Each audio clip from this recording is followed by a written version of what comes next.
and welcome to our very first episode of Ask Gen Z.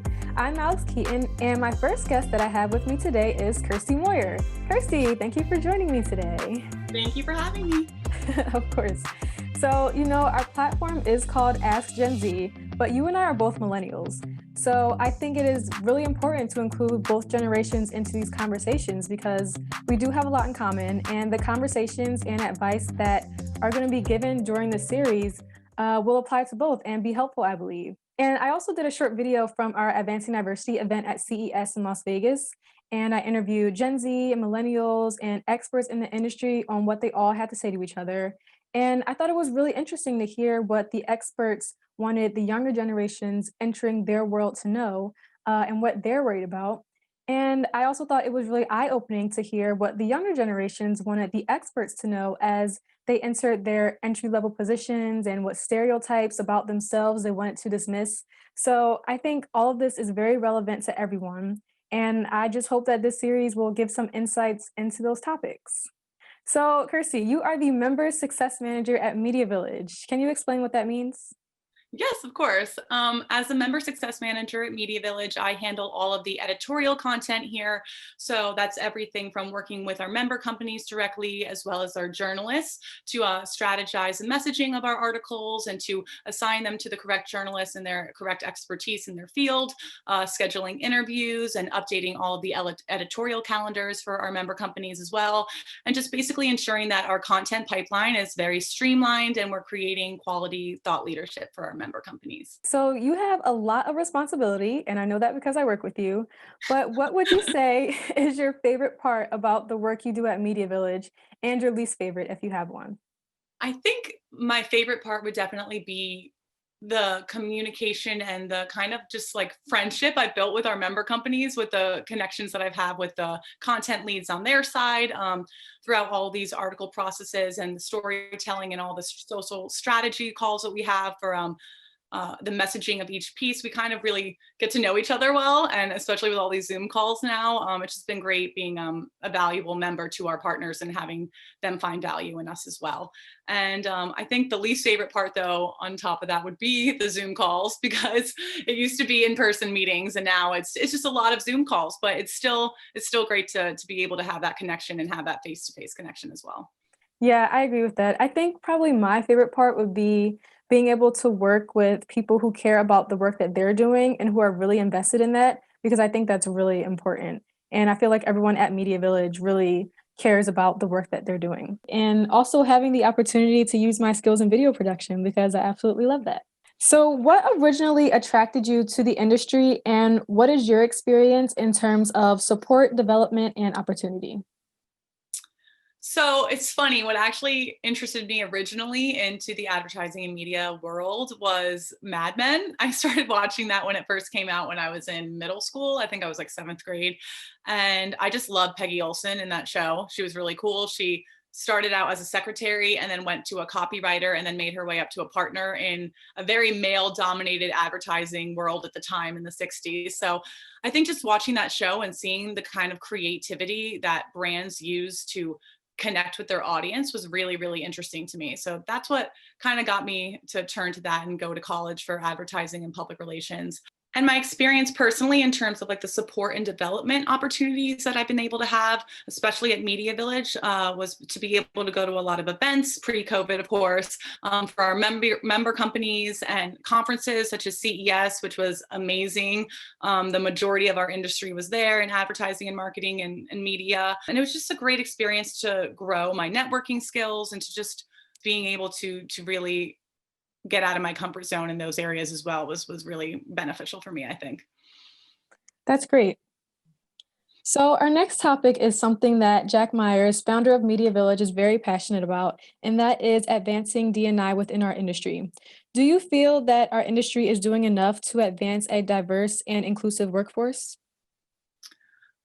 Doing enough? I don't think there's ever doing enough. I think we're definitely, as an industry, showing that it's very important, especially within the last few years, which is great to advance D&I in our industry. But I always think there's more that can happen and more that we can do.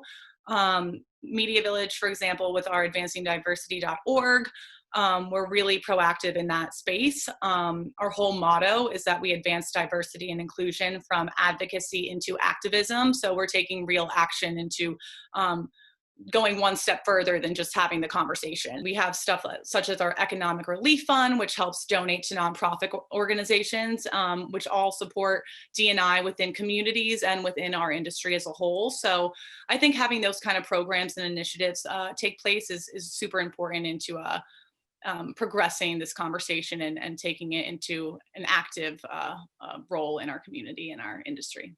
So now I want to transition into the pandemic.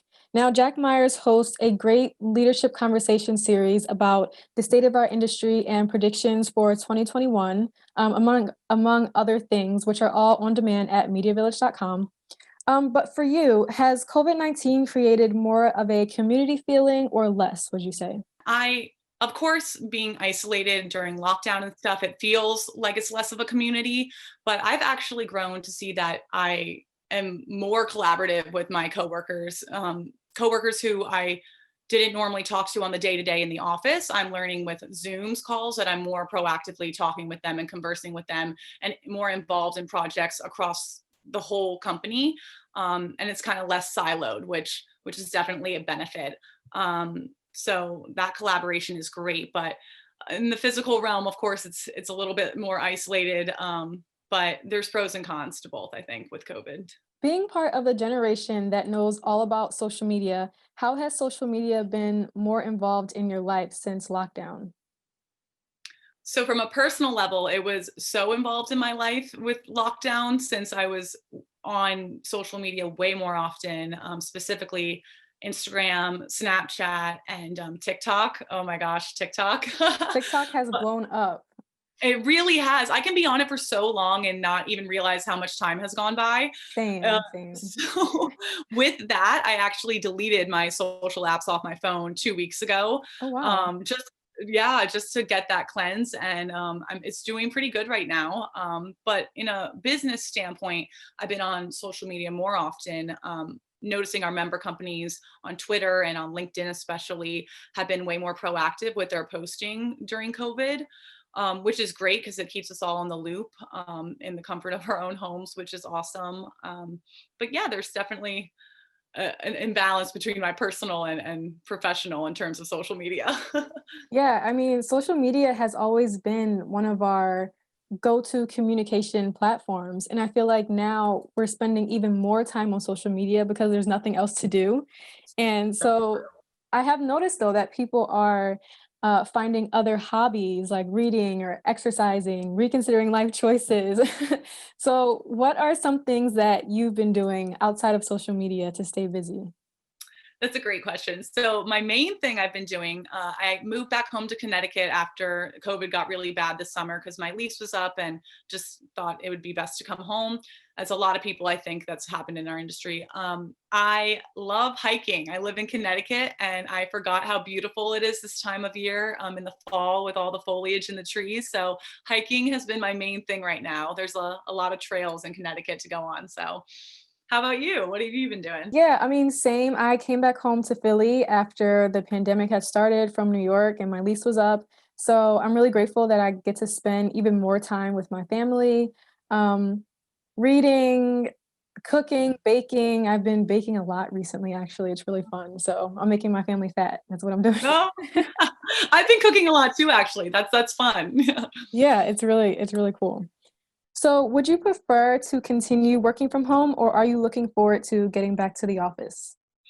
That is a good question. I think that's like very like split. I might have an unpopular opinion, but for me personally, I actually don't mind working from home. I really, compared to my commute on the subway in New York, I don't miss that at all. So it's been good for me and my mental health a lot. I think I'm still productive. Of course, I miss my coworkers. I miss you and I miss everyone.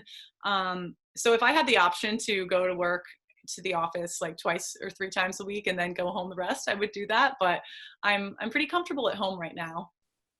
That's good. Yeah, me too. I mean, I do miss going to the office. I mean, we haven't really had time to talk like this since the pandemic, with everyone working from home. We don't have our lunches together anymore.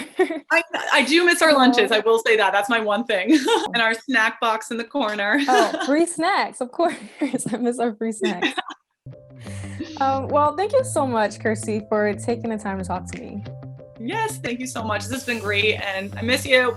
I miss you too. And, it's really important, I feel, to take time for yourself. And of course, just to stay positive to help us get through this time, because there's so many things happening right now. Thank you everyone for watching, and make sure you all follow us on social media at MediaVillage.com, MediaVillage.com, and Ask Gen Z Village. Thank you.